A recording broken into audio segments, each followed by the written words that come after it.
EnglishTim here. Today I'm doing a video comparison, and last week I was doing a comparison on Solar versus Lunar on the King of Avalon games. It's actually two totally different versions of the game. I thought, actually, why don't I compare it to some other games as well? Will you find this game? The one I'm looking at now is War and Order, you'll see in the background. Now this game here is another strategy game. It's mobile based. Noticing right at the start there are some differences. First up, this is in portrait mode rather than landscape mode, so you can hold the phone the other way. Now, the other similarities, it's based around a castle that you're upgrading.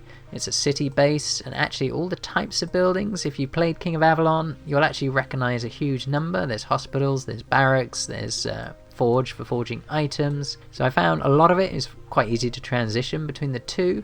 There's a few differences, of course. So the gear, I think, is one of the major differences. King of Avalon has a huge number of different types of gear in loads of different places. It can take a really long time to get to know where all your gear is and how to upgrade it all.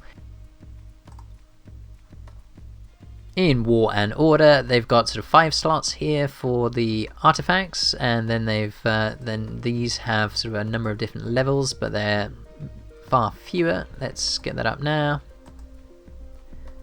So they have orange level, purple and blue. So currently 3 different levels and different items with different traits. So some of them have sort of attack boosts. And one thing KOA players will look when they see all these improvements, that the stat boosts are way lower. On King of Avalon we're talking thousands % the boosts. Those are much lower in this version of the game. And then we've got the blacksmith for armor. And again, these have different levels. But you do take an item and you progress it up the scale using fragments, so you can keep upgrading to newer levels. So, I mean, both systems make a lot of sense to me. I'm going to spend more time getting to know this version so I can give you a better explanation of where the strengths and weaknesses of each lie. However, so far they both seem like they make a lot of sense, and those upgrades are a good way to help boost performance and keep people pushing to hit those monsters and the like to get hold of fragments. So a comparison of the mini-games. So King of Avalon does have Merlin's Trials in the Lunar version of the game. It also has the Path of Legend in the Solar version of the game. Technical mini-games, and if we do a comparison, I'm afraid in this case I think there is a clearly much more interesting event, and those events are the mini-games in War and Order. So if we go into this one here, for example, this is an army assault game. What you can do is you can increase your army strength by completing quests in the game, and once your army strength has been improved you can progress further through this event. So it does tie the two games together, so the mini game doesn't feel like such an add-on, it actually feels like part of what you can do to progress on your own account. So what you do is you start off with a map, and you're going to have a bunch of towers. So you can see I've got the blue ones, I'm up against the purples, and the reds, the grey, are just people in the middle getting caught in the middle of the fighting. So I now need to work out where I want to send my marches.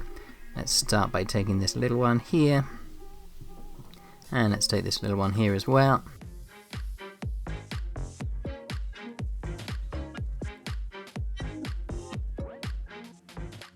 Now these little buildings here, like this one here, you can upgrade them, and these will generate more troops. So you can sacrifice your troops to upgrade this building so that you get more troops more quickly, and do that near the start so you get more troops throughout the entire event. And then there are other towers, like these like sort of firebolt towers that attack troops that come anywhere near. You can take control of those as well so they don't attack you. Now let's have a look. So I can take this lot over here and take control of that tower. And they're going for the middle, so what I might do is take that off them once they've finished dying. And you can choose how many troops at the bottom here you wish to send, so the more troops you send, the fewer you'll have. You don't want to send 100% most of the time, you'll leave your target, leave your city completely unguarded. So let's take that tower now, and then go and take that one.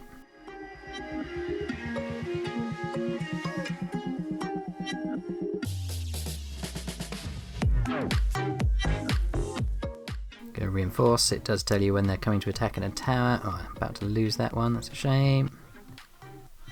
Let's see if I can get it back.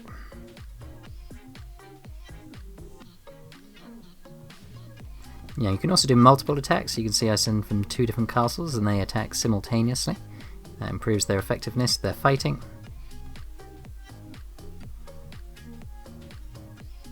And I might as well take that tower so it stops killing me. And they've just left this tower pretty much unmanned, so now I can go in and take control.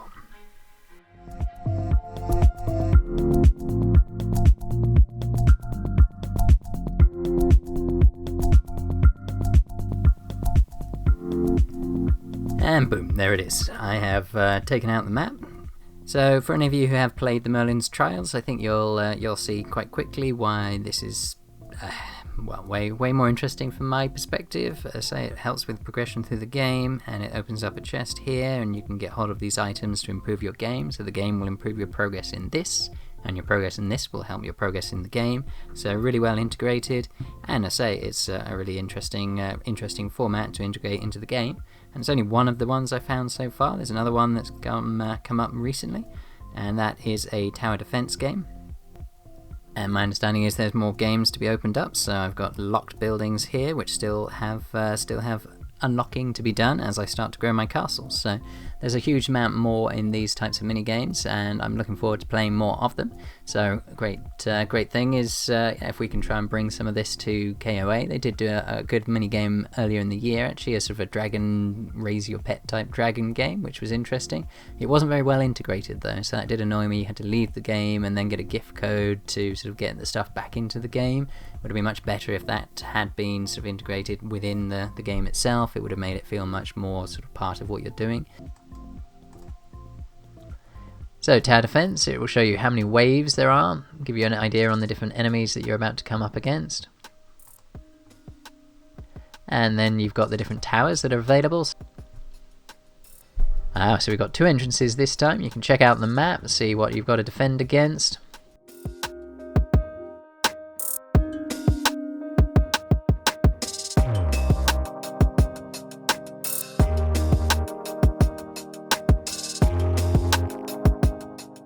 So now we've got our towers taking out the baddies, and they come at different speeds. So you've got towers here that can slow down groups, and then you've got towers here that just do lots of little damage. And then we've got some mage towers here that have a piercing shot, extra damage.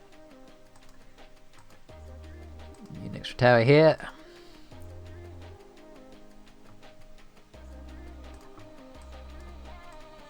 Now they're coming from this side. So yeah, this is a really well put together tower defense game, and it's integrated into the main game.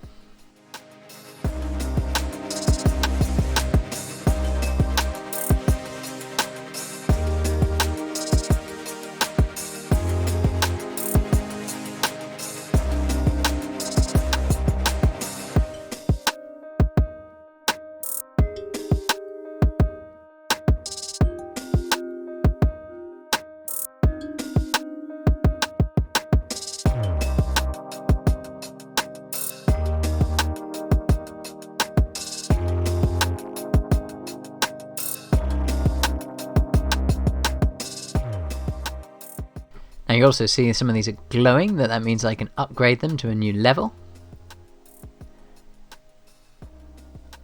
So if you played tower defense games before, I say this is a pretty good version, and you get prizes directly to your account. So it rewards you for playing another game, and it can help mix things up.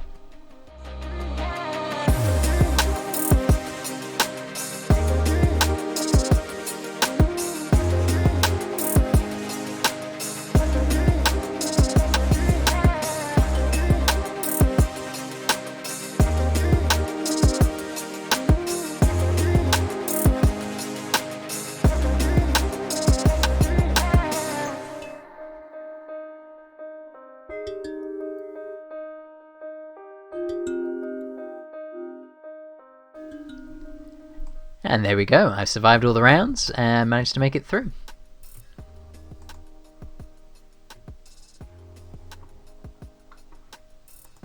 Now the other interesting point is your game performance will affect how well you do in this mini game. So you can see my building power will improve the crossbow tower damage that I do, my artifact power will improve my cannon damage, technology power will increase my ice tower damage, and beast power will increase my spell tower. So you can actually know that now which of these towers you might want to spend more credits on, because you've gone further through different parts. So there's a lot of strategy involved, and I say it integrates your main game with your mini game. So it's not just a mini game that is fun to play, it actually does get dictated by how well you do in the main game. And now you'll see I've got prizes that these are all I can now apply all of these to increase my city power, and then I can come back to this mini game once I've done more upgrades and I can progress further through. So they've really integrated these two games, and it's just, for me, it doesn't compare. For when I think about Merlin's Trials, for example, they are integrated, but I don't find any interest in doing Merlin Trial. I just don't find myself coming back to it. So I think these mini games are really a massive improvement on what we've got on King of Avalon. Most of the other factors, actually, I think they're both really good games. I do enjoy playing them both. So for me, the mini games, this is where it really does stand out. Now, both versions of the game have a beast. I've actually chosen mine as a dragon. However, there are different types that you can choose. So there are 4 different beasts that you can choose between. And that works in a very similar way to King of Avalon, that the dragon will go out with your troops and they will boost their stats, provide other improvements, and directly attack the enemy each round. So they are directly involved quite consistently. You see all the farms on the outside. This is actually, for those of you who've been playing King of Avalon for a couple of years, like me or more, you'll recognize this layout. It's the same as it used to be before the upgrade in 2020 summer, when they got rid of these and merged them all into a single unit. So actually I found that quite comfortable to change, to be able to go through and make all these upgrades again. And then you've got your Lord skills as well, which actually work very similarly, that you have a different set of trees. In this one it's 2 trees, KOA it's 3 trees. And you just keep working your way down with skills. There's also VIP as well, so a huge amount of things that you'll see are very similar. Lots of events, so both games have a huge number of events that you can take part in. Now, one of the major differences I've found, the chat interfaces, there's a lot more sort of threading in this version of the game, so conversations can run slightly better in War and Order. If we take you to the chat room, it also automatically translates without needing to click a translate button, which is a nice little feature. So you'll see there's more comments. Are actually, you can do it by the most recent, but you can also do it by those topics which have got the most interest. So it does mean that some of the more interesting chats can come up to the top. So there's a lot more changes coming up in War and Order. I've only been playing a few days now, so I do have a lot more to learn, and my understanding is more will open up. There's whole other events you can see which are locked on the map here, so I will come up with another video to update you guys on the other things that you can do. Now, if you are interested in War and Order, I'm going to put a link in my description down below which will take you straight to the download for the game. So my hope is you'll be willing to give it a go, see if you like it. It's definitely a fun change from King of Avalon. I will keep my King of Avalon account going. I'm now upgrading my stronghold. I've got enough of those royal badges finally, so during the next upgrade event I'm going to get my stronghold level 43. I'm going to have to push as fast as possible to get my stronghold level 44 so I can keep up with those stronghold 50s that are about to be coming out in the next few weeks. And I'm going to be pushing my upgrades here to see what I can learn about War and Order. So if you are enjoying my content, don't forget to hit that subscribe button and click on the notification bell to receive updates about my future videos.